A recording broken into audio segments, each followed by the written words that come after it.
Welcome to tonight's much-anticipated reading by John Keene and Carl Phillips, and into the first in what we hope will be a series of annual readings and oral histories that seek to celebrate and expand our understanding of the lives and minds that intersected with and constellated around the Darkroom Collective. Now considered a literary and artistic, quote, center of gravity, the Darkroom Collective had it as its original genius loci, a triple-decker Victorian at 31 Inman Street, where in 1987, Sharon Strange, Thomas Sayers Ellis, and Janice A. Lowe, having recently returned from the funeral of James Baldwin, began to imagine the possibilities for a grassroots reading series which would seek to address what Sharon Strange calls, quote, the paucity of Black writers and other writers of color invited to read at Boston and Cambridge area events. In 1988, in the top floor room, which had served as a storage space for old photo equipment, and where the friends and roommates had been compiling a library called The Dark Room, a collection of Black writing, the catalyzing meeting place was born. Over the course of the group's dynamic history, DRC members and those involved with the community came to include a breathtaking range of then emerging writers, among them Kevin Young, Natasha Trethway, Major Jackson, Danielle Legros-Georges, Patrick Sylvain, Fanny Hausdaughter, Anne Lucien Senna, Tracy K. Smith, and our esteemed readers this evening, as well as a range of authors, artists, composers, activists, and thinkers such as Bell Hooks, Alice Walker, and Nsatake Shange, who were invited to read for and meet with the DRC community. Tonight is not intended as a hagiography of a past tense happening or a nostalgia trip about a party you missed, nor would we ever presume to represent the entire collective in all of its complexity or the plurality of minds that met there, or indeed what Fred Moten calls the generative differences between each artist and being. Tonight is about the only tense we inhabit, the present, and the authors who have so generously agreed to join us now in this room and at this historical moment in bringing together these two luminous forces and what Eileen Miles has praised as, quote, the histories their brains range through of love and of struggle, and the incisive light their work shines on our existence. I hope to honor not only the DRC, but our art form itself, which is in its very essence a force of meeting. Here to shine more light on our authors tonight is the one and only Tracy K. Smith. Please join me in welcoming her.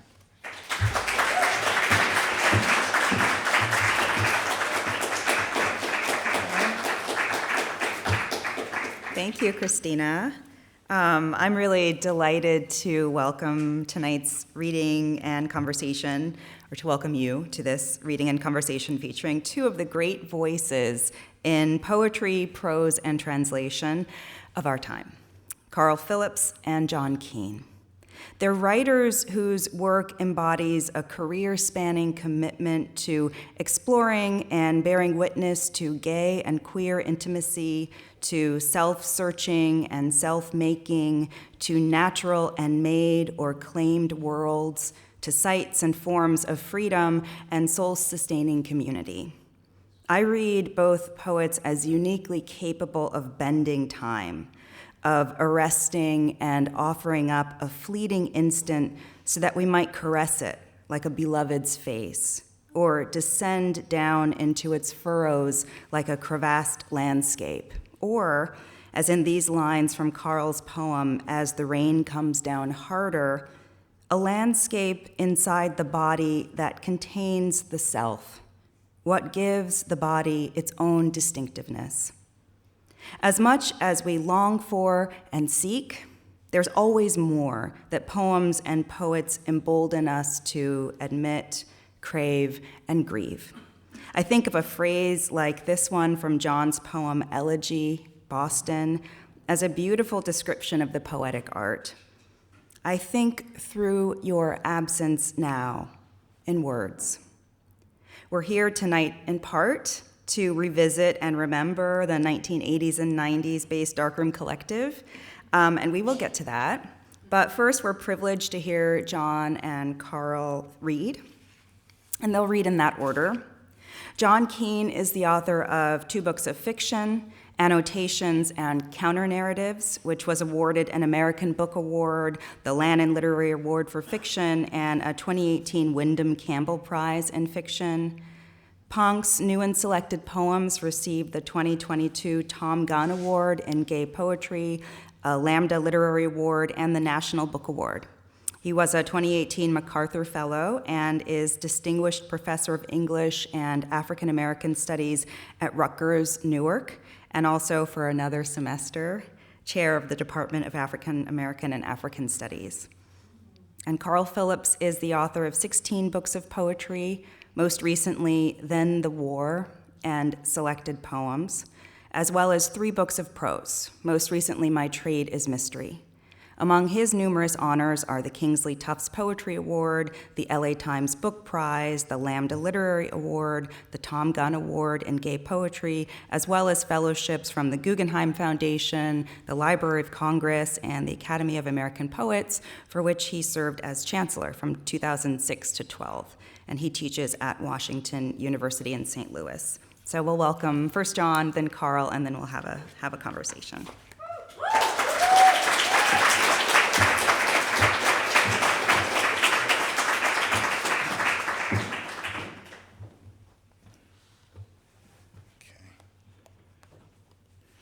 Put this mask on and let's see if I can actually get it off.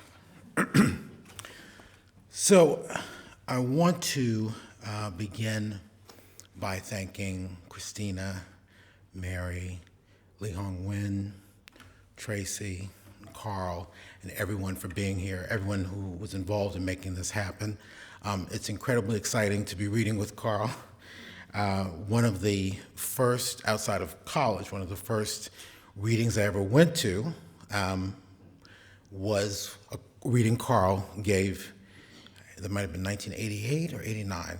And I'll always remember you said, it's one of my favorite phrases, have you ever woken up and felt like Billie Holiday? Do you remember that?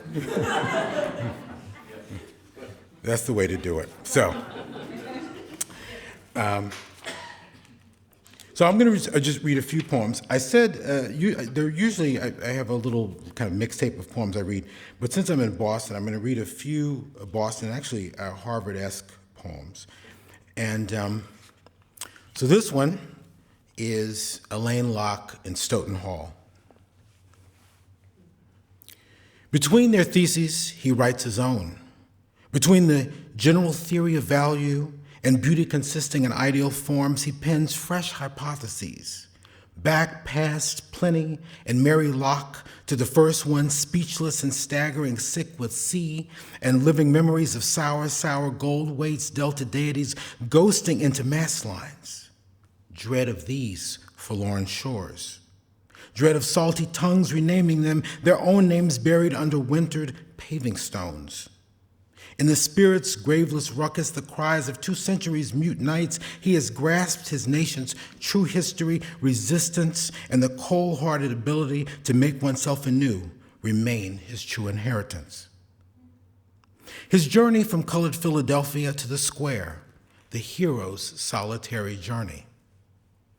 The hero's solitary trajectory.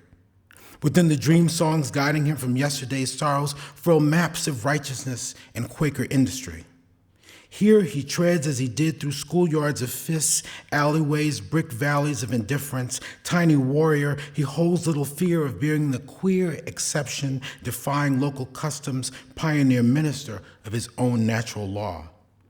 As for fools and impolitic white people, he suffers them coolly as any politico, performing the acrobatics by which he balances his days with masterminds and Seaver nights at the library, the Boylston Laboratories. Someday, some will claim they knew him well. Some days he thinks they'll recall him more swiftly than Lewis, the footballer, the agile scholar, and gem-eyed Du Bois, the Boston-born rebel, Trotter. You are the new emblem of Negro genius. You are the affirmation of the plural cause. You are the angel gliding between histories you must use and those that silence you, man, African, American, Harvardian, human. Amidst amid this desert of touch, threadbare society of friends who can never truly comprehend or love you, amid the arid propositions of Kant, Plato, and Aristotle, Hegel and Santayana, which once might have been your sextants, you chart your passage into the bay of your people's stories, voyage of a mind and vision honed. Sunday now, and distant bells summon hungry souls. Freedom is sailing by the compass of possibility, fearless, even if with no ship or sea at all. You will stay and write until your heart runs out. You will take this dark knowledge and spread it. And another kind of Boston poem. Boston used to have lots and lots of gay bars, including one called the Haymarket in the Combat Zone. The Haymarket no longer slings back rot-gut G&Ts before 2 a.m. as the doors close. These days, like the Napoleon, Sporters, Bohemian, the Zone itself, it's a monument to pure memory, but it was already dying the evening we went to hear Jennifer Holliday wail, "And I'm telling you," and jointly remarked how far she'd fallen since the Kilimanjaro of Dreamgirls. Reconnecting with her audience base is one way of putting it, and she missed not a single note, hunched over that microphone, song after song, sweating through her spangles like a dock worker as men slid to and fro in shade in front of the box stage. That was the night you tore out my throat over my words with an ex whom you'd hurled from your car years before when you'd encountered his tales of woe, whom I later observed sneak out of Keller's to avoid a Brooklyn ass whooping. I wanted to remember that as the night 2 drag queens tall as Messiah threw down in front of the dumpsters, hurling pumps and wigs like gladiators, and a carnival-sized crowd swelled the lot, pacing the glass, chatting, cruising, watching the battle as Warren offered play-by-play, knowing the full tea, and Johnny offered up beauty in a snaggled grin, and slender Darrell, laughing a cap over his velvety brow, reintroduced himself to me, who hadn't yet moved into Love's house with you. But that melee too occurred summers before, when that club still felt new as a gift, alive, dangerous, though not as bad as they'd warned us, and every man met I recalled by name and face, half believing I'd never see them again because they disappear into wrong numbers conceived on the spot, or ragged married lives of the shadows that only grew rattier in the club's corners when you drank too much or danced too much or learned that someone else you liked and hoped to hook up with had passed, and you stepped out without a ride and missed the tea, knowing that no taxis were going to ferry you all the way back to Western Avenue for less than $10 in that indifferent midnight Boston rain. And the last of these Boston poems that Tracy mentioned, let's see here. This is sort of a, not Harvard poem, but an MIT poem that mentions Harvard. Elegy, Boston. August, one of those evenings I walked the long way home over the Harvard Bridge, your image dissolving sweetly like a lozenge on my tongue. This friendship, I reminded myself, is everything but wrong. In like with, not in love with, you. I already had somebody. What else is there to do? Suffer and let the river air it out. Like a spectator, I hovered at the balustrade, waiting for an early evening regatta, bright sails, black keels cutting beneath the railing, turning me from my yearning, stealing my reeling mind. Below, breezes herringboned the rusty water, rush hour traffic nodded behind me at the center of the bridge. These and other observations I jotted in my journal, remembering your dark fingers around my own, like riggings, our calls, brief torrents anchoring my afternoons. Can I think through your absence now in words as ungainly as these? Institute, 364.4 smoots, abandoned band shell, deleted emails, KS, a cyclovir. That night I stalled, not wanting to reach Boylston, buy books and wine and candy and circle like a gull above feeling. I stood there, as I sit here now, watching the red brick beacons beckoning, dimming, like all desires, and lost itself to mere horizon. Okay, to mix it up a little bit. So this was a poem that I wrote after attending a conference, and you'll hear the title of the conference, and it was just outrageous shenanigans, and so this was my response. A report on the What's American About American Poetry Conference at the New School. We're fed up with tolerance and writing about whores shooting up heroin. There are no poets of my generation waiting for something to rebel against. On 137th Street and 7th Avenue, a brother was crossing the street, said, a white silence, which is metaphysical, and a black silence, which is political and social. I am not suffering the language of power behind the poems, only ghosts of Charles Bernstein. He doesn't want to engage the book of Generation X. The beats have already done it, coming from deconstruction and all that French theory. When anyone appears to strike a pose, aren't you the sister was reading Allen Ginsberg? I come from another context altogether. There is so much vitality there, as you can tell from my accent and shit. But really, it's about living language poetry. To give you another example, a children's game in France, songs and gestures are not our origins. Orpheus, I am a mestizo and went to Iowa reclaiming language from the seat of power. 2 white women just resigned. 2 black women who will not be silent. Aren't you the sister was reading Allen Ginsberg? Can you say something about the history and how you feel this competition over anxieties infects us all? Or Janie, who knew from Hurston?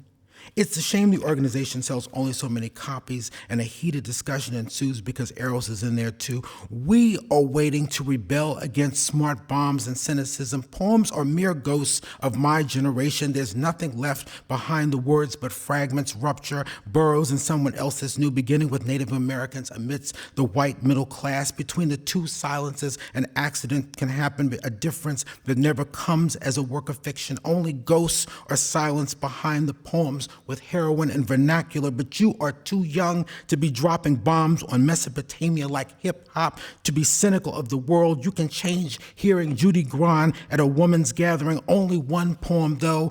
Are there any studies overthrowing Allende, erasing differences concerning the audience? We keep coming back to Eliot and Pound to rebel against the street and jazz, Africans in bondage. I think I break behind the poems, an East Coast thing. Only minstrels and whores are our precursors of cynicism. Don't read Generation X, but look for me, ghosts. Translate my absence into language. Speak to power behind the words. Rebel against the silence. A few more, just a few more. Okay. Let's see, I'm gonna do that. Okay. So this poem is called Underground. I love telling the story. I was on an email list with some notable poets, right? And one of them was Ed Roberson, and he would send, the great poet Ed Roberson, and he would send me, these poems that he wrote, and I was not going to tell you, these poems were great. I mean, I wasn't going to say these poems weren't great, right?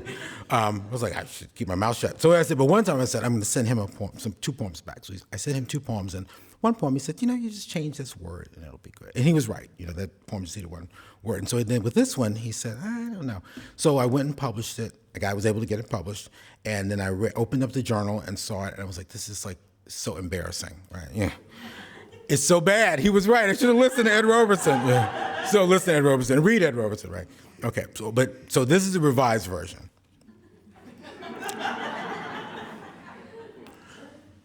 Underground. The squealing like somebody's baby as cars invade the street. I'm listening to a song, but I can barely hear myself listening. Silence, suddenly. The world is suffering a metabolic disorder. What are you writing about? Nothing and everything at once. The cry the wheels make as they begin to break. So many songs like a gathering shouting, young men scampering down the street. Crossroads. That was a song I sang often in childhood. I'm listening, but I can barely hear you. I was originally thinking about the weather. I was originally thinking about what happened. I was originally thinking about the dead. Head on head. When it hits, it rends the flesh. Listen. They are gathering along the sidewalk as the gunshots go off. Writing, waiting. The ricochet pulls a tripwire in my throat. Often when I hear the cries, I wipe my eyes, but the tears keep flowing until they could fill a small bay. People screaming along the asphalt. The brother prone and groping, his death in his hands. Nobody wants to let him die. Oh, my people, bear witness. Look, the blues sweating through the phones recording. What is the name of that song? Our nothingness, everything at once. Underground. Angels of death gliding back into their cars, wherever they disappear to. Wailing, waiting. What are you writing? Whatever lives on the other side of that horror. On the other side of this weeping is a world built of blood. One for sorrow, two for mirth. They are gathering on the pavement with drums in their hands. The rhythm that makes ghosts dance. Nothing on the channel as they start to scream. The art lies in never forgetting. Waiting, exhaling. Often in the darkness, we can see ourselves. Scars. I know a song that is written in blood. Sing it, squealing. Louder so the whole world can hear us. When it hits, it rends the soul. What are you writing? About a system underwritten in blood. Speak the livelong day. Men in masks emerge from the vans holding their breath as if underwater. Life at the end of the world. Waiting, exhaling. There was no gun on the ground beside him. Train your eyes on the black space behind them. I am not dreaming, but listening. Can you hear me? Whether you can even remember the weather, whether you can even remember what happened, whether you can even remember the dead. I have no more tears, so I offer my skin. The men crying out as they begin to break, a song we sing whenever we meet. What are you writing about? A system underwritten with our blood. Everyone is speaking, so we listen. Everything and nothing at once. The sky as the day begins to break. People still marching down the street. Crossroads, heart on heart. The art lies in the fight and the scars. This is the sound of the weather we live in. Life at the end of the beginning of the world. A song we sing as hard as we live. Listen. And I think I have time for just two more, so I'll just read two more. This is actually another Boston-ish poem.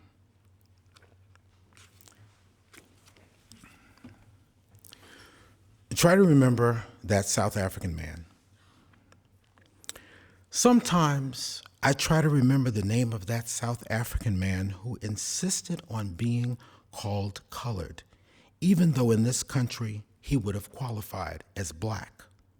He was more attached to that identification than any other, such as older, dapper, tourist, uncut, speaks Afrikaans, wears glasses.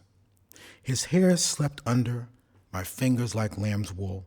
He could tongue longer than any guy I'd come across thus far. What did we talk about as we lay on the comforter in his hotel room, getting around Boston on foot? How we'd both considered studying architecture. Apartheid over there, racism here, especially how Black Americans had achieved so much in comparison, how we seemed to take everything for granted.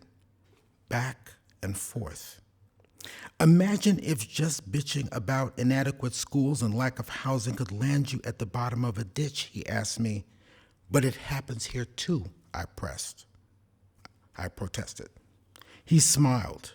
Respect your elders, even if they're lovers. Be quiet now. And then his palm covered my mouth and nose, leaving only a tiny slit for me to breathe. This is how they held me before they began to beat me, he said. Then he rained down another round of kisses. And I'll end with words here. Where is this here?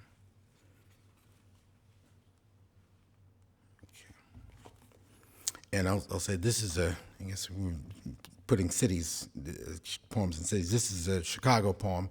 I went to this remarkable reading that was called the Red Rover series. They used to have these incredible readings every month in this, it wasn't even a warehouse space. It was like an upper floor of a building in Wicker Park. And there were always exciting readings. Every week it was something. And many of them were very political. And when Occupy New York happened, several people involved launched Occupy Chicago. And I did a May Day reading one year, and they supported me. They were incredible. So anyway, so at this reading, I was listening to all these poems in this particular way that they had structured the reading, which was great.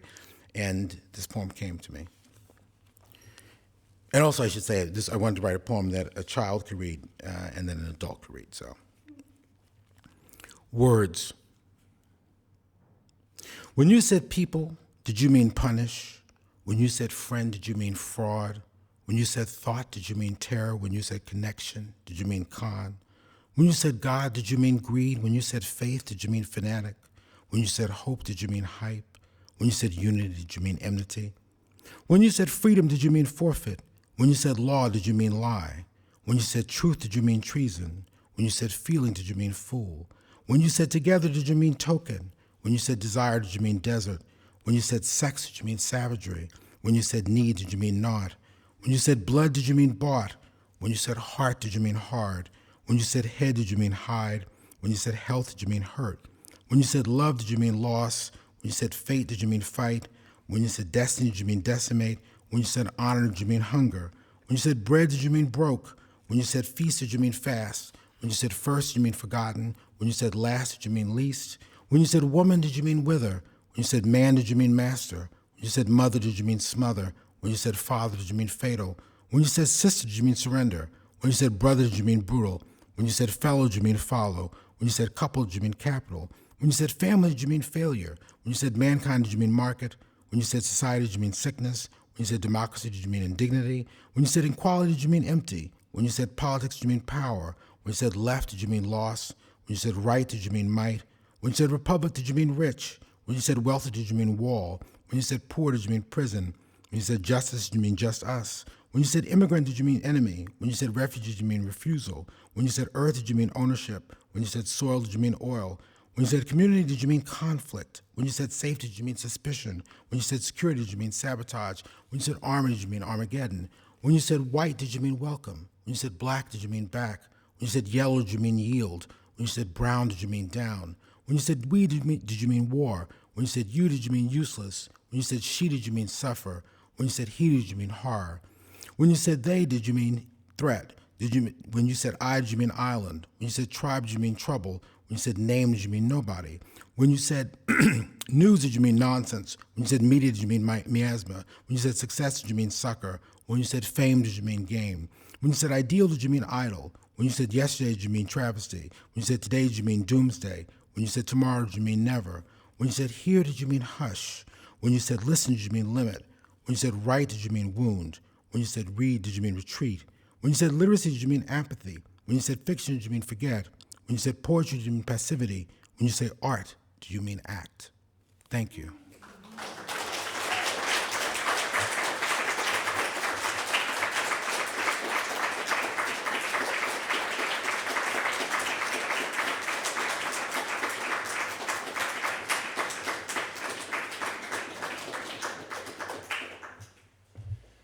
That was terrific, John. Thank you.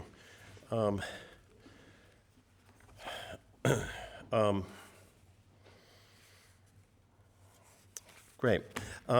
So I just realized now I'm doing it. So Thank you to everyone. To echo what John said, thank you to Christina and Mary. It's an honor to be reading with you, John. And Tracy, thanks so much for introducing us and having us in convo and all that. I feel like I felt when I was an undergraduate, like sheer terror for 4 years. So I'm just going to start reading, and that's what I'll do. What time is it? Okay. The darker powers. Even if you're right, and there's in fact a difference between trouble unlooked for and the kind of trouble we pursued ruthlessly until at last it was ours, what will the difference have been finally? What I've called the world continues to pass for one. The room spins same as ever. The bodies inside it do, flightless, but no less addicted to mastering, to the dream of mastering, the very boughs through which they keep falling without motion almost, that slowly. It seems they'll fall forever, my pretty consorts, to whom sometimes out of pity, not mercy, for nothing tender about it, I show the darker powers I've hardly shown to anyone. Feel the weight of them, I say, before putting them back, just behind my heart, where they blacken and thrive.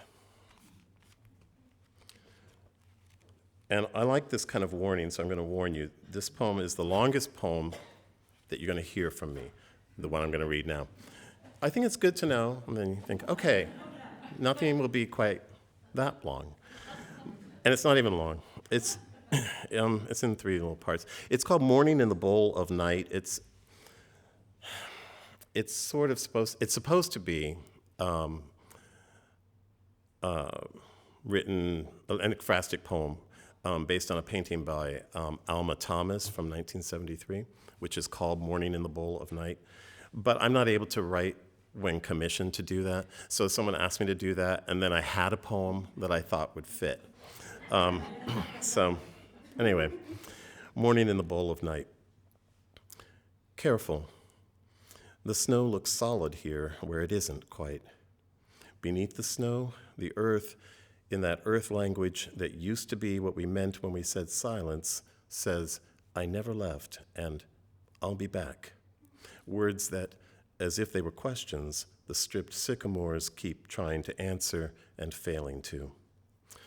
That dialect that marks the deciduous in a time without leaves. How useless it is, mostly, the way beauty can sometimes seem to be, all that falling upon the field of intimacy, then getting up just to fall back down again, you crying right there in front of him as you hadn't before, ever, and have not done since.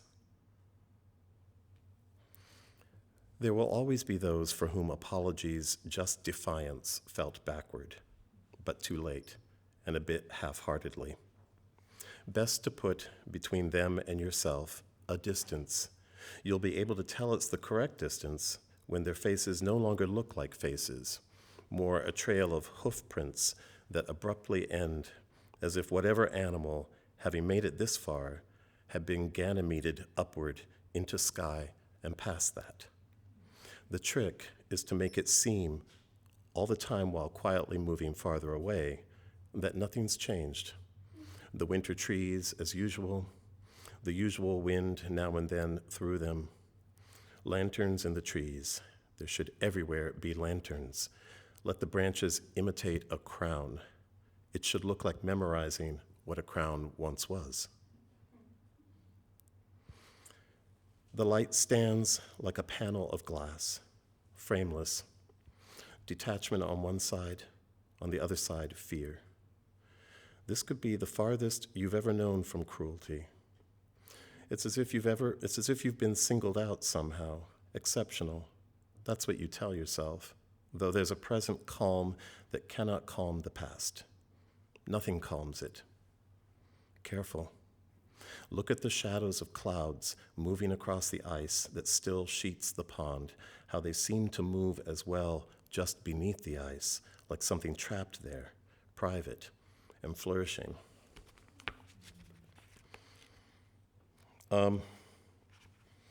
This is called Something to Believe in.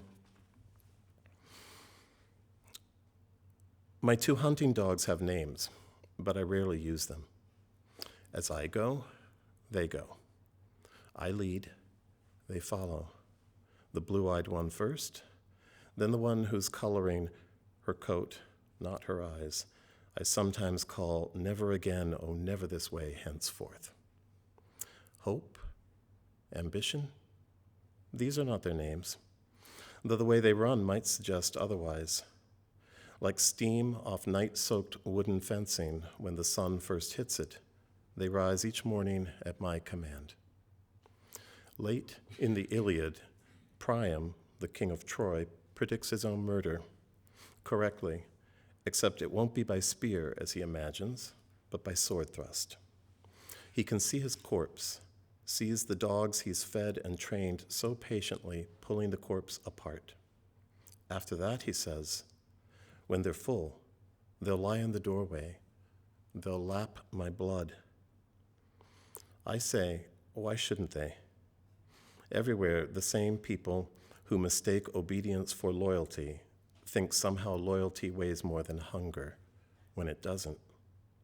At night, when it's time for bed, we sleep together, the 3 of us. Muscled animal, muscled animal, muscled animal. The dogs settle to either side of me, as if each were the slightly folded wing of a beast from fable, part power, part recognition. We breathe in a loose kind of unison. Our breathing ripples the way oblivion does, routinely, across history's face. This poem, I try not to say things between poems because I have found that I say things that are ridiculous. So I admire, like, adult poets who actually can stop and show they have a personality, and I don't seem to be able to do that. So we're just going to move along. This is called Mirror, Window, Mirror. Yes, any sky at night when the flickering of snow lightning gently punctuates it, whatever it is, when it's not bewilderment or daring and not fear either. Also, the mottled bark of sycamores in autumn for where the skin was like that. Yes. But more like arousal? Or more instead like the mind just before the idea of arousal courses bluntly through it? That part about the body asking for it, to be broken into. Is that the first or last part?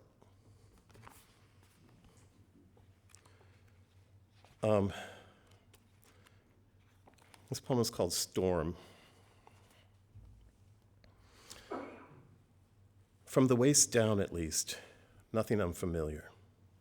Cypress trees, the catalpa, its seed pods hanging like shadow icicles, and the light around them, and the bodies that enter the light and leave it, your own among them, but as when the body seems most to want impossibly to step free of itself, oblivion of wish, of wishing. About sanctuary, how over time it makes the birds come closer, how that's different from trust, isn't it? What the fuck do you think you're looking at? He says softly. What a thing to say. The mind protecting itself by shutting down an intimacy that most likely won't be returned. Why expect it? As if that were the mind's chief purpose, to resist a fall, though falling's what the body does best, is quick to rise for, moving toward you with all the ceremony of many wings at once outspread, a holiday descending. The dark adjusts itself, settles its wings inside you. The shadows that strut the dark open and fold like hope, a paper fan, violence in its pitch and fall, like waves, above them the usual seabirds, their presumable indifference to chance, its blonde convergences. As when telling cruelty apart from chivalry can come to seem irrelevant, or not anymore the main point. He touches himself here and here. Directive. Turns his face away. It can look like ransom. Now it looks like privilege, now recklessness, now triumph, gravel and blood, humiliation, lovely, now strict refrain. He taketh my hand in his. Believe it or not, that was just a picnic. It was meant to be a picnic next to the Missouri River, but things go where they go. This is called We Turn Here. If we don't have to bring honesty into this, why bring it? Or that's at least what I think the question was, though what I more remember is how it kept breaking. The question did, the way waves do, touching shore. 1, that I shall be punished. 2, that this is not yet the punishment. Each wave eventually indistinguishable from the wave before.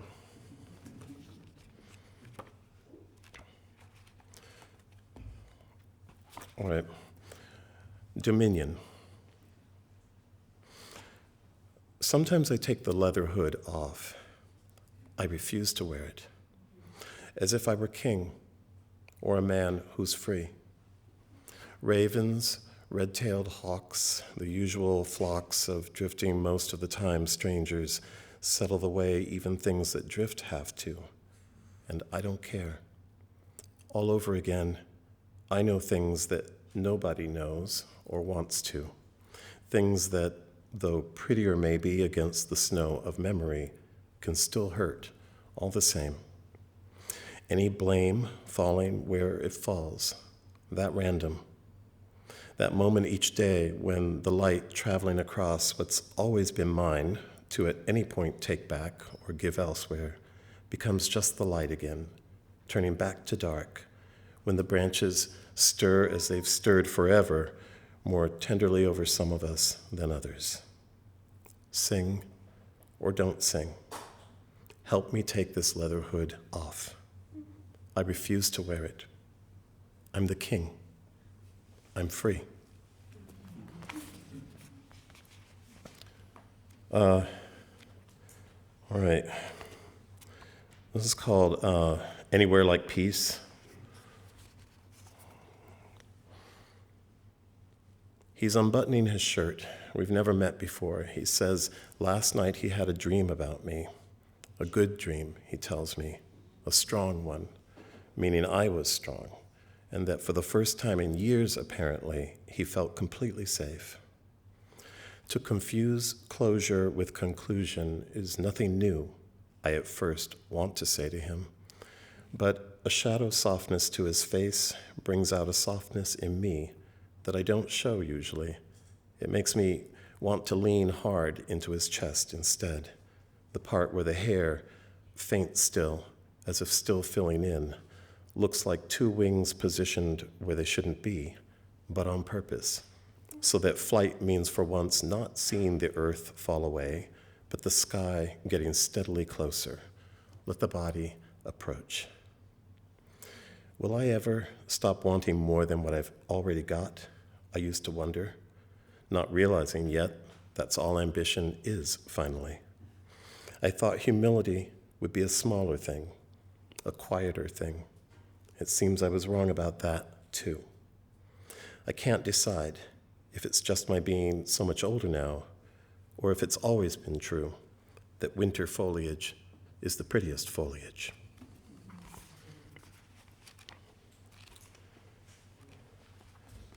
All right. The other thing I like knowing is where we are in a reading. So 4 poems left. And they're all shorter than that one I told you was the longest one. So no fear, no worries. This is called Gold Leaf. Contrary to what a reviewer said about it being one long sentence, it's actually one long infinitive fragment. Grammar matters still. Gold leaf. To lift without ever asking what animal exactly it once belonged to, the socketed helmet that what's left of the skull equals up to your face.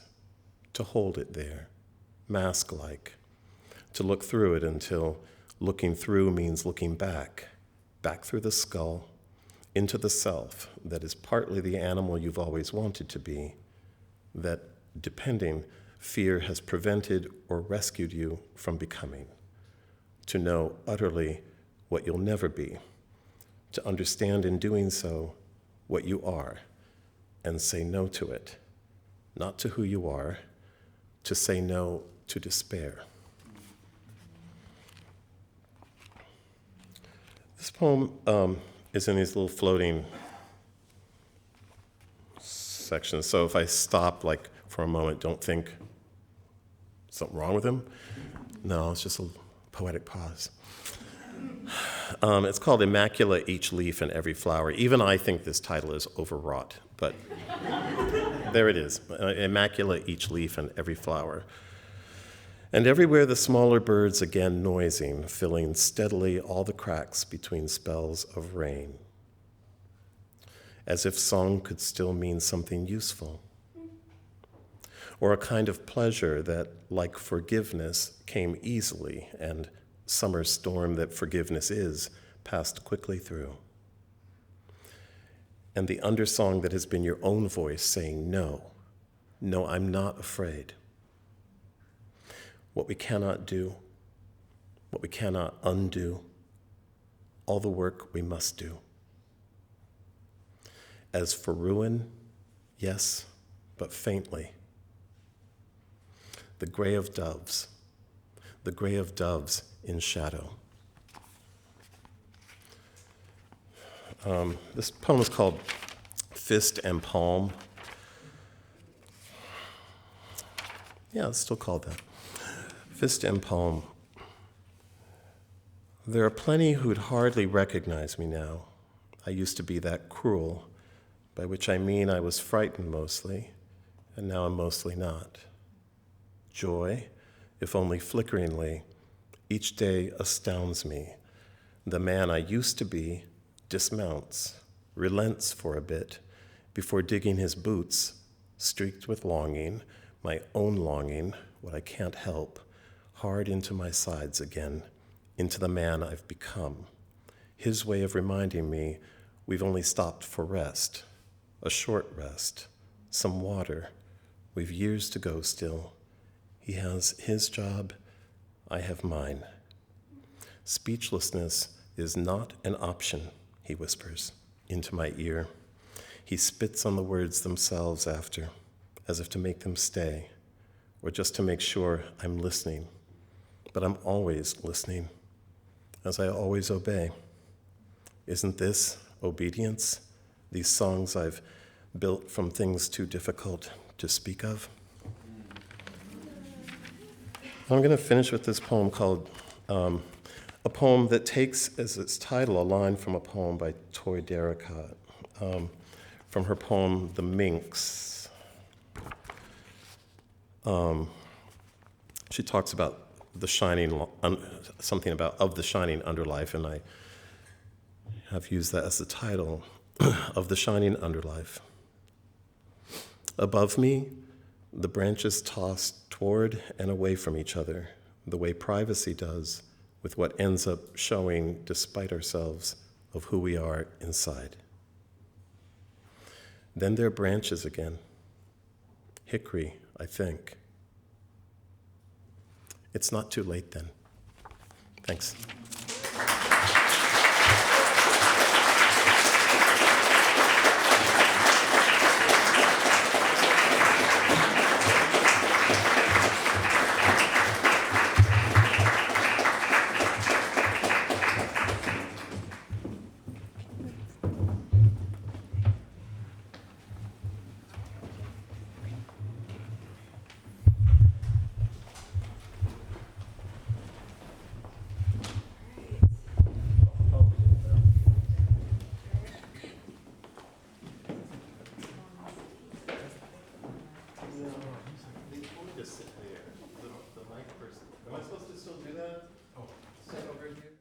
You said? Okay. Those are my instructions. Okay. Yes. It has to do with the sound, apparently. Yeah. I don't know. Thank you both so much. Thank you. What a glorious reading, and it's really meaningful to be here, hearing your work here and knowing that we're about to talk about your lives, your early lives here.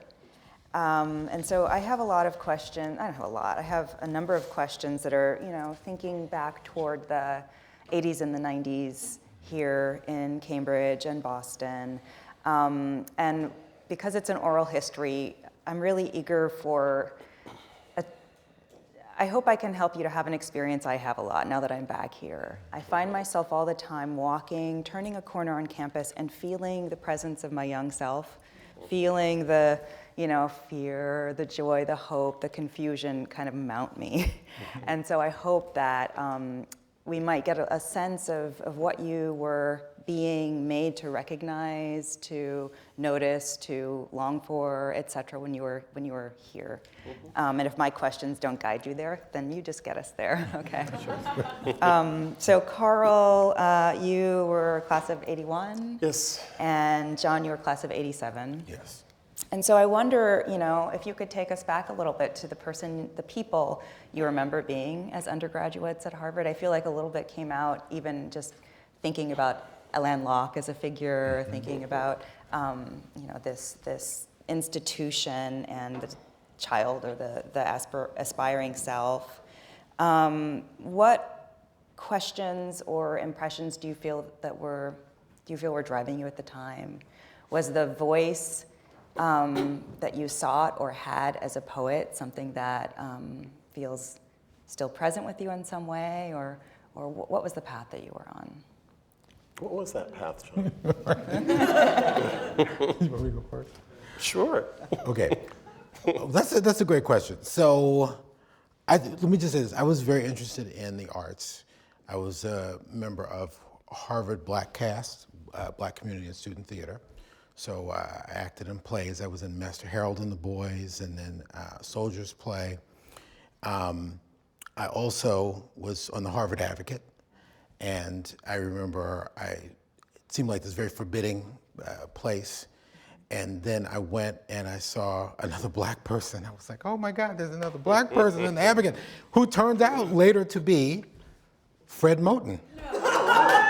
Yes. Yes, and he was nice. He was really nice.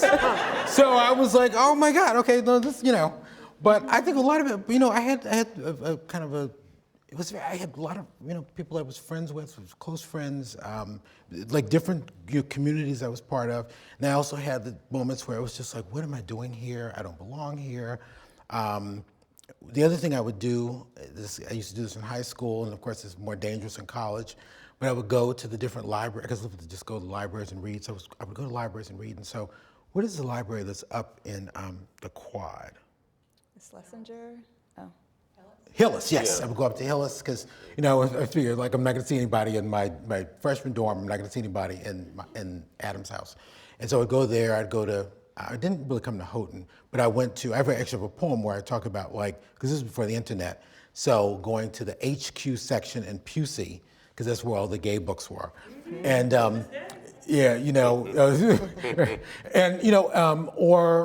just Lamont, because just going and spending time in libraries and reading. And I remember one time I had an exam, and I can't remember what the exam was for, but anyway, it was I was in Hillis, and I saw A.B. Yehoshua's novel, A Late Divorce, and I picked it up and started reading it, and then I basically was like halfway through the book, and I was like, John, why are you not studying for your damn exam? So that was. I'll stop there, but I had another very big thing that happened when I was a senior that kind of changed my life. So. You're going to stop there? Okay, well, I'll just say this. So I was a senior, and I heard, when I was maybe a junior, a South African writer, Richard Reeve, came, and he taught at Harvard. And I didn't know who he was, but I saw there was this black professor who was a writer. So I sat in his class for like maybe 3 classes, and then I said, I can't take the class. And then Carlos Fuentes was also teaching here, so I took a class with him, right? And he was one of those big lectures in what do you call it, Memorial Church, right? Or whatever the big, Mem Hall, yes, that's right. I walked past that place. on the way over here. But then, when I was a senior, I heard that Ishmael Reed was going to be teaching here. And I said, oh my God, because this is a poet that I actually knew and loved from childhood, right? I'm a cowboy in the boat of rock. So I applied. I heard he was teaching a fiction workshop and a poetry workshop. So I applied to both. And then I went to African used to be in this old ramshackle building over near where the Advocate is. And I went to the building and I opened the door because I heard they had posted who got in. And I looked at fiction and my name wasn't on there. My heart sank. And I went to the other door, and it was people in the poetry workshop, and he opens the door, and it's Ishmael Reed. So I almost fainted. So I said, oh my God. So I said, oh, thank you for letting me in your this workshop. And so he said, what is your name? So I said, John Keene. And so I said, yeah, and I applied in poetry fiction. He said, well, you're a poet. So that changed my life. That workshop. Yeah. Huh. I like that story. Yours seems like much more of an intellectual adventure while you were here. Mostly my feeling was of not exactly of thinking I didn't belong, but that I had to constantly prove that I did. And I was the first person in my family to go to college. And I was on dorm crew, so I'd arrived a week early to be trained on how to properly clean the toilets and shower walls and everything in dormitories. And it never occurred to me that, now, no one would ask students to do that as a work-study job. Mm-hmm. But I was just grateful for it. I thought, oh, that's part of my scholarship. So there was that. But it was a weird lesson in like walking, the first time you walk across Harvard Yard with a bucket and mop, and you see your roommates and other students, but you're obviously the help. I think there was always, starting freshman year that way, it sort of threw me off in some way as thinking that you're here, but you're allowed to be here under certain circumstances. And so it was a lot of time, I would say wasted, proving that I was more than that in some way. But I'm also very grateful for the lessons in all of it. I learned a lot in my classes, but I feel I learned much more about how to be a person in the world while I was here. And similarly, I was on the Harvard Advocate, but there were no black people. I was the only one, and they all, it seemed like all of them were from New York, and they would talk about people, they would talk about things, like I remember they talked about waiting for Godot, and I didn't know what they were talking about. And then the look on their faces when it was like, what is this? And it's like, oh my God. And so it just seemed like another world again. So I came here with my copy of Ariel in freshman year thinking, I'm a poet. I'm going to write these Sylvia Plath poems, which I dutifully did for 2 years, and they were terrible. But it never occurred to me I was going to be a poet in the world, like for a career or something. But I did in sophomore year, speaking of applying to people's classes, I applied for Seamus Heaney's poetry class, and I do remember going to look at the door to see, and I thought my name is surely here, and I kept looking, trying to make it appear, and it didn't, and I burst into tears. I burst into tears and ran back to the dorm and thought, oh, it's a sign, you're not supposed to be a poet or something. Though years later I met Seamus. How I met him was I broke into his office by accident. I didn't know. I was applying for a job here, and I didn't know where to go while they were interviewing the other person. So I walked into some office, and then this guy came in. I thought, oh, you're Seamus Heaney. He said, yes. Why are you in my office? So it all worked out in some ways. And I said, oh, I was rejected from your class, but not that he remembered that, but he was right to reject me from it, so I wasn't by any means ready. Could I tell a Seamus story? Yeah. Okay. When I was a sophomore in Adam's house, I had a good buddy who lived like a floor below, and Shari Freelo, she's a filmmaker, she's an amazing person, right? And Shari and her roommates, Prince, I think 1999 had just come out, and we were listening to Prince. Okay, we just could not stop playing Prince. It was like over and over and over, right? And so it was blaring. And we had heard that this famous Irish poet was living in Adam's house.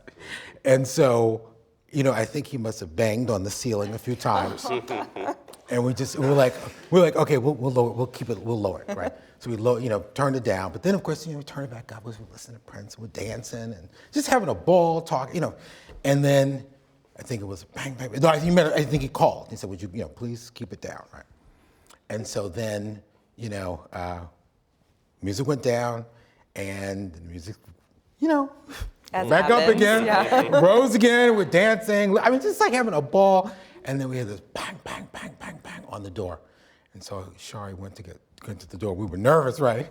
And so it was Seamus Heaney, and he was in a bathrobe. Oh. And he said something along the lines of, I understand I was young once just like you. I know you like your music, but I'm at the end of my tether. And he was bright red. And so we were like, okay. So after that, for like the next 3 years, every time I saw Seamus Heaney, I would turn my head like that. I know he was like, that's the one who kept me up. So I said, That's like the one story anyone has ever told about Seamus Heaney that was not like loving and generous. And he was always very nice, But I was like, I kept this poor man up. Yeah. I love that you both came here with a sense of yourselves as writers. I found that here, but it wasn't something that I felt authorized to claim at first. But I'd love to ask you about how you found the dark room. So Christina gave us a great, gloss on the founding, Janice Lowe, Sharon Strange, Thomas Sayers Ellis.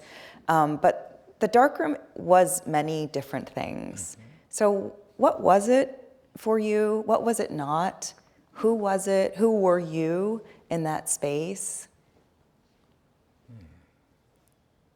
How did you hear about it? Well, I heard about it from, I had just moved, I was moving to Boston, I guess to go to a PhD program here at Harvard, which I didn't know I was going to be dropping out of in a year.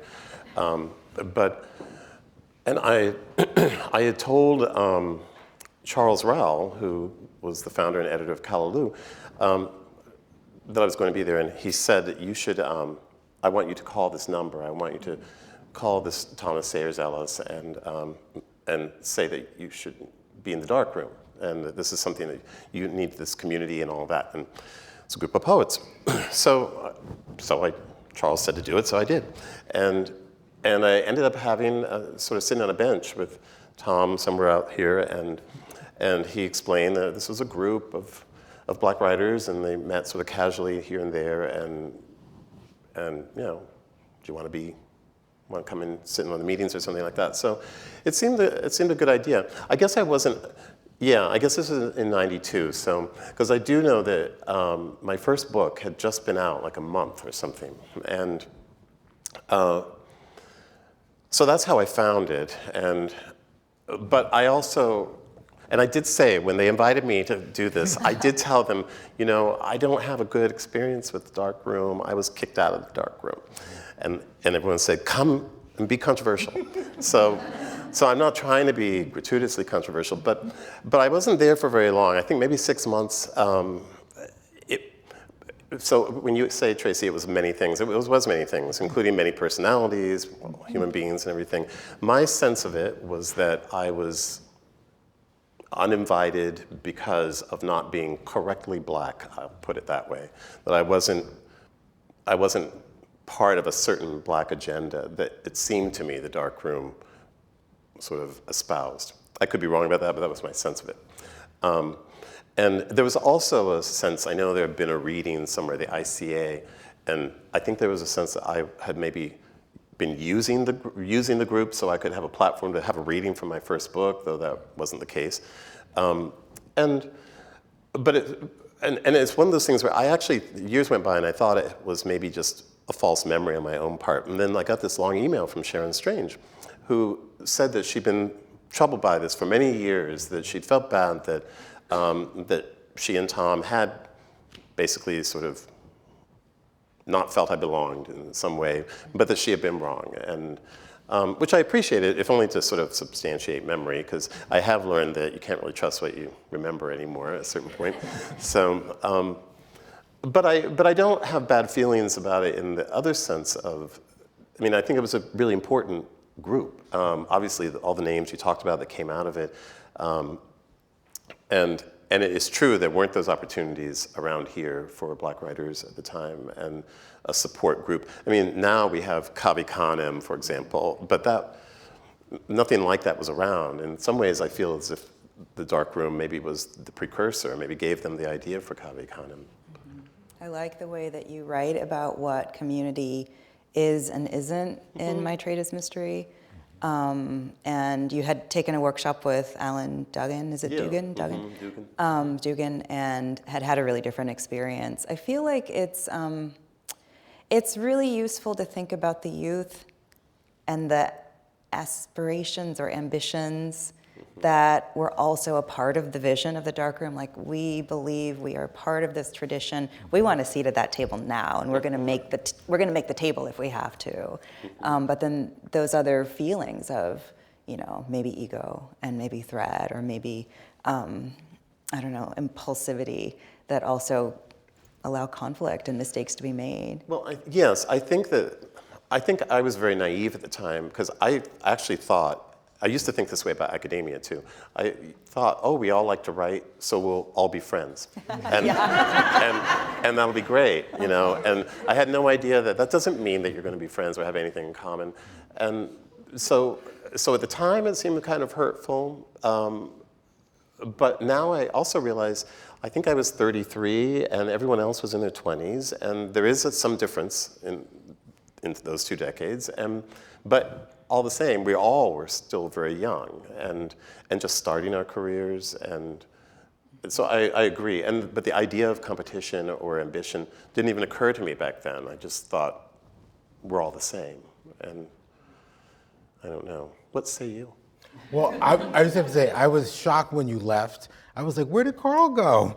Because I thought you were a genius. I was like, this man is writing these beautiful poems, and it was your first book. It was In the Blood, right? Yeah. Yes, I remember that. And I was like, where did he go? What happened? But of course, the dynamics of the dark room became clear to me very quickly. So I'll say this: my experience was somewhat different. When I graduated from college, I knew I had to get a job. When I was at Harvard, I worked for a huge portion of the time at Levitt and Pierce in Harvard Square. So I had a job. It was almost like a full-time job, and I was a student. And so I got a job at Bank of Boston, which used to be one of the Boston banks. It was awful. I did not want to be in banking. And I would, I was living in Central Square, and I would walk around Central Square, and I was hanging out. I had, friends who were still in school, and then people who graduated. And I would see these really interesting young Black people with these amazing outfits from a distance. And I was like, who are they? And the blackest hair. Yes, this was a time when very few people had dreadlocks, and they had, Sharon had the dreadlocks standing straight up, and Tom had a high top fade, and I was like, these people are so interesting. Okay, but of course, you just didn't. This is Boston, so you didn't walk up and just say, oh, hey, how are you doing? Because people are just stand back. So I was going to the barbershop in Central Square, and I was basically saying, I've got to get out of banking. So, I kind of left that and was doing temping work or whatever, but it was just sort of right around the cusp of when that was happening. I went to this black barbershop, and I saw this thing that said The Dark Room, 31 Inman Street. And I thought, it's at least a Black bookstore. I can actually meet maybe those interesting people are there. Mm-hmm. And so I went there, I rang the doorbell, but it was the wrong doorbell. The woman next door said, no, the young people live next door, and they've got something that's happening next week. Okay.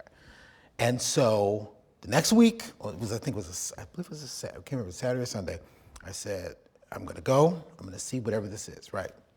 So I went, and it was like, the entire world opened up. Mm-hmm. It was one of the most extraordinary experiences I've had in my life. And I tell people, sometimes we battled, sometimes it was a love fest. It was always remarkable to see the writers who came through, because at that time, some of the writers were just starting out, people like Elizabeth Alexander and Paul Beatty and Randall Keenan, and some were very famous. I mean, at various points, Alice Walker came through, Derek Walcott came through, Samuel Delaney, Yusuf Komunyak was getting started. Okay, so all these people were coming through, right? And no one had any money. And of course, the other thing too about the dark room was it was just like some of the most interesting people, and it was a range of people, like a range of like black people, right? I tell people all the time. I mean, because people are like, oh, did all the dark room people go to Harvard? And it's like, no, there were people who didn't go to any one school at all. They dropped out. One person had gone to Maryland. Some people had gone to community college. Some people had gone to Harvard and not finished.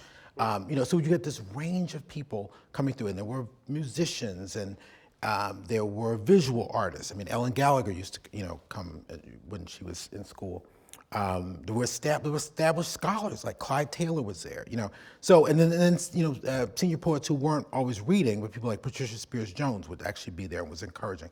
So, and they would, the scholar Mary Emma Graham, I remember one time we were trying to raise money and she took off her hat. She had this fabulous hat and she took off the hat and passed the hat around.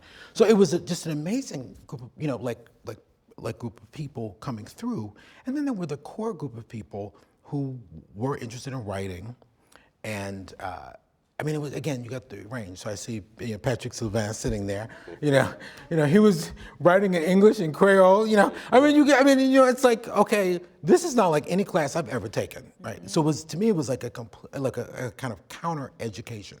Because the other thing too is that people were, they would say, oh, you got to see this movie, or you have to read this book, and they were giving me books of writers, that I was never introduced to. Some of those writers are still extraordinarily important to me and, shaped my kind of sense of what it meant to be a writer. And then, of course, there was a sort of core group of poets, and I was really probably more with the fiction writers, so I was also writing poetry. So that was cool because we had a kind of little group within the group. But yeah, it was such an interesting thing to be part of the darkroom and just to see the people come through and the generosity of the writers, who would come through. I would say it was really quite extraordinary, just seeing people who were already, someone like Ntozake Shange, who was already very famous, and to me she was a big deal because she had lived in St. Louis, and we put on Spell Number 7, that was a play I was in, and we went, we heard she was going to be, for some reason she was at Harvard Law School speaking, so a group of us who were in the play I was a senior, we went over to meet her, and she was so nice. She was like, oh, hi, babies, whatever. Okay, so when she came back, right, she went upstairs, she said, hey, I gotta get my stuff. So she had to go upstairs and do her whatever she had to do. And she gave one of the most remarkable readings I have ever seen. She was basically levitating. It was just incredible, because a lot of it was just completely from her memory and everything. And then afterwards, I said, oh, I met you when you came through Harvard. I said, oh, baby, I remember that. And when you come to Philadelphia, you have to come visit. So at one point, a group of us went to Philadelphia, and we actually hung out we hung out at Ntozake Shange's home. It was kind of wild, but it was a very different experience than most of the Boston readings, which were very formal and they felt exclusive. They were very white. Some people were friendly, but you just did not feel like, I did not feel like I belonged, or was really kind of welcome. Whereas with the darkroom, there were people they would just hear about it in the barbershop or the beauty shop, and they would show up. And, and some of those readings, I remember, with for example, Ntozake Shange or Terry McMillan, people were out in front of the building, And then I remember you came when you were still in school, and Kevin and Natasha Tarpley. So it was just, And then, of course, Natasha Trethewey, and we went to Philadelphia, we were at Major Jackson. So, so it was great. It was great. It was like, I felt like while I was immersing myself in the canon as I was experiencing it in my classes and my workshops here, this was like a portal this is also living poetry. This is a long tradition, and you belong here. And I felt authorized in some ways to bring the values and the perspectives and the writers and the poems into some of those other spaces. And in some ways, I feel like the darkroom was, I don't know what the proper noun is, but a vehicle for bringing the fullness of Black poetry, fiction, art, visual art, music, and creation into conversation with what we were told was contemporary poetry, contemporary work. I agree with you that Cave Canem helped to make that even more institutional. I wonder if you could talk a little bit. So the Darkroom is a child of the 80s, I want to say, and the founders and you all who were participating in it in the early years came of age, became adults in that decade. Do you feel that it was a movement or a group that bore traces of the ethos or the events or the questions or urgencies of that decade? Was it an 80s phenomenon in a way? Does that make sense? Yeah, it does. I'm just thinking about that. I mean, it feels like it feels as if the answer is yes, in that seems like the decade. I mean, we think of the 60s, but I think of the 80s as being really when it started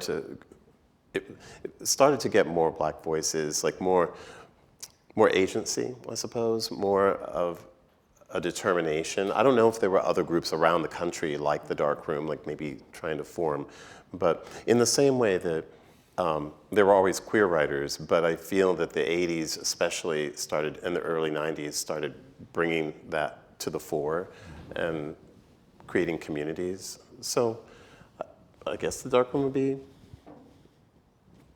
emblematic of that. Yeah, that's a vague answer to a very large question. It feels like a decade when there were a lot of, I mean, maybe there are always these debates about, well, what does it mean to be a Black artist? What does it mean to be Black? What does it mean to, give and to, claim space? There was a divide that we were reading a lot about, at least between Black male writers and Black women writers.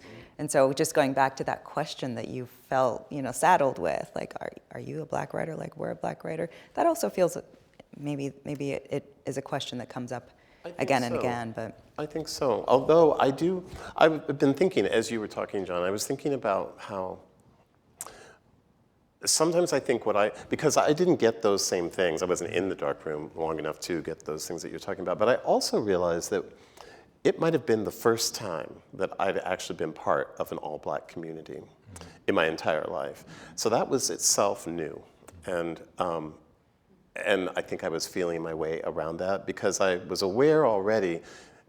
I was aware when I was writing the poems of my first book that they didn't seem like the poems I was supposed to be writing in some way. But I didn't know what that meant until, to me, the Darkroom helped me realize that, you're writing the poems you have to write, but you're not writing the poems that you're expected to write as a Black person.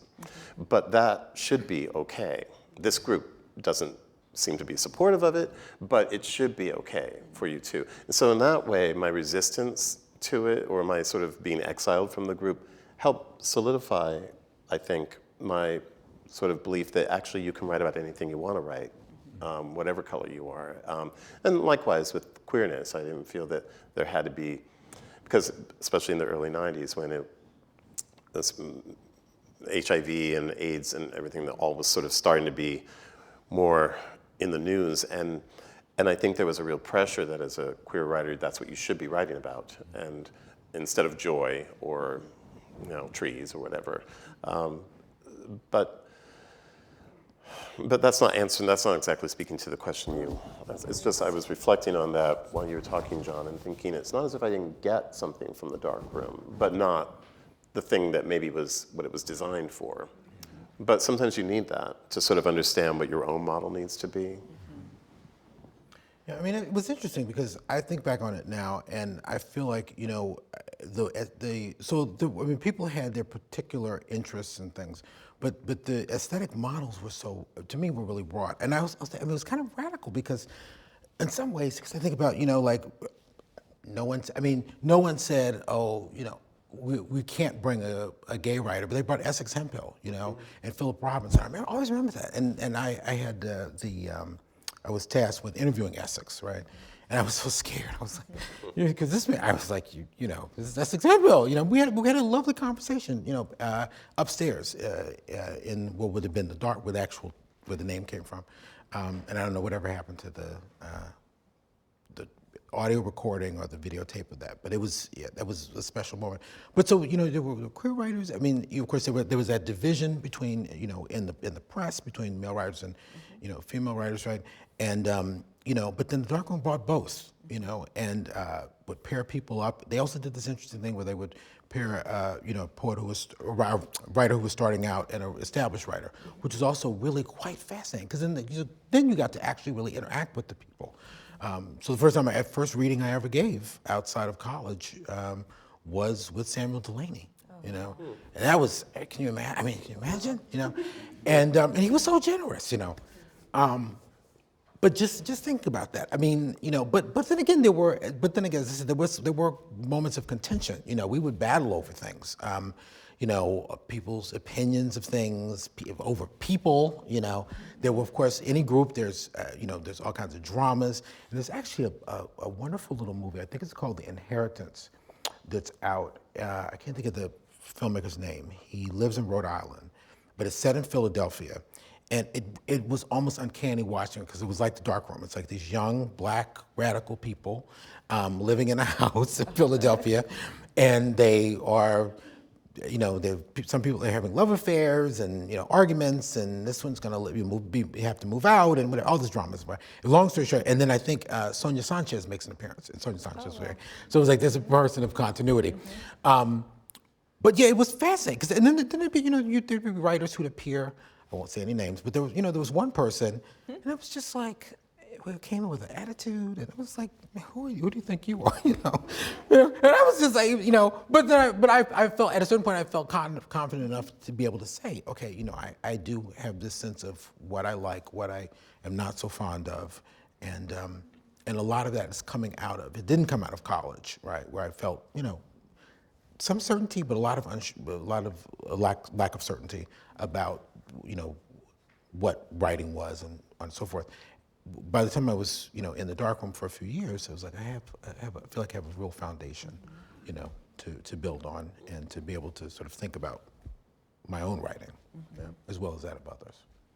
I'm glad you mentioned the archival impulse, because that's a big part, even from the posters that you saw to the recordings. And I feel like that's one of the reasons why we think of the darkroom as this legendary thing. It's because it was so well recorded. I don't know, like you, I don't know where most of that is. Right. But that also speaks to a sense of intention. This will last, we will last. We are part of what must last. Maybe I'll ask one last question. And it has to do with the decade that followed. Okay. So I graduated in 1994, and I remember that was a time when Sharon and Thomas were leaving to go to MFA programs, and others were moving. And I'd love to hear about the wake of that time, you moving forward into your craft, beginning to teach, and maybe also being a public poet in a world where the literary scene was also expanding and changing, and publishing was changing. So, I don't know, do you want to reflect on that? And also maybe one other thing, because Carl, when you said dorm crew, something like that would never exist now, it reminds me that so much of what we experience shapes how we create space for students. Sure. And I'm sure some of what we experienced in the dark room informs what we do and don't do in spaces with students. So I'd love to hear a little bit about that next chapter of your lives. Sure. Like what we did, how it went. Yeah, and if if it's organic, that there are connections to that time or that ethos, then yes. But otherwise, you're becoming. I don't know. I mean, I think sometimes I learned from the dark room something that was very valuable for me to figure out was that I was not ever probably going to be part of a group, like part of a. I'm not trying to say I'm some original person. I just realized that I've always been as a poet, people have found it hard to place me in some way. Now I'm a metaphysical John Donne person, and now I'm Robert Hayden or something, and I think, and so it was in '93 that I got my job. I moved from here to St. Louis, thinking I was going to be there for 3 years. It was a temporary job, and now it's been 30. And I found it was useful in going out there because it also turned out that the program, almost everyone had died or was about to die in the program. They were really old, like, Stanley Elkin and people like that, and I don't know, Howard Nemerov. So it was a chance to start a new program, and the one thing I did know is that it was very male and it was very white and straight, and I thought this program needs to change in that sense. And so I think it might have been partly to do with the darkroom that I thought, we need to make a space that is inviting and safe for all different kinds of people. I mean, now we're kind of known as this program that, besides the racial diversity, is very much like a safe place for trans students in particular, but all kinds of queerness. And I think that sense of community is something I did learn from the darkroom, but for me, it was more important that it didn't have to be about one thing, that we can all be, whatever you want to call it, we can all be weirdos, we can all be sort of one-offs in some way, but we have something to say and it can be respected. And that's how I've proceeded forward with my teaching after all these years. And maybe there's some connection with the darkroom. Though I also feel like the darkroom was a good lesson in things you mentioned earlier, Tracy, about ambition and competition. I actually think there was much more of that at play, at least between Sharon and Tom and myself. I think that was maybe the real issue of being, from their perspective, already an established poet, and if you can be that with one book.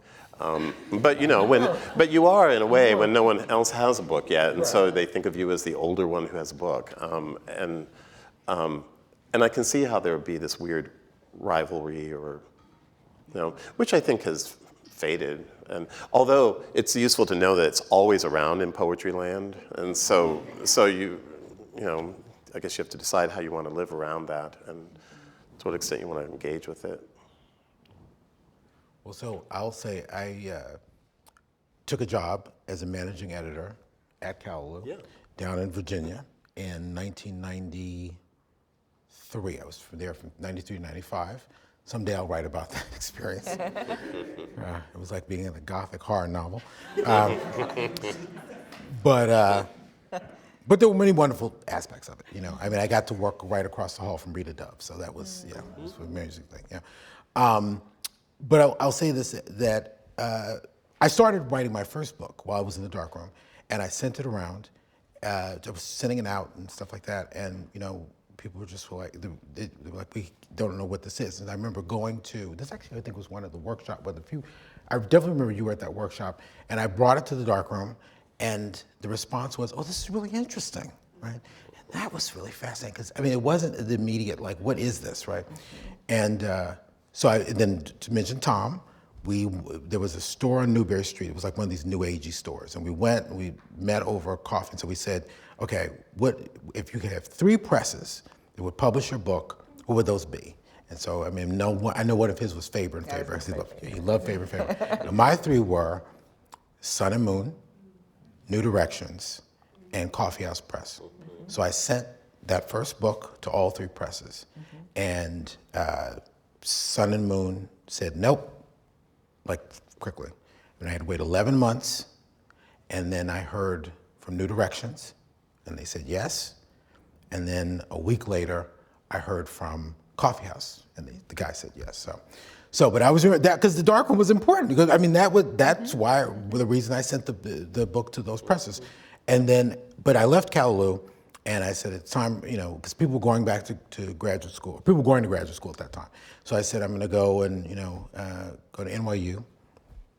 I went to NYU, and they didn't have an MA program. It had an MA program, but it was not an MFA program. And then in my second year, I'd applied and gotten the PhD program.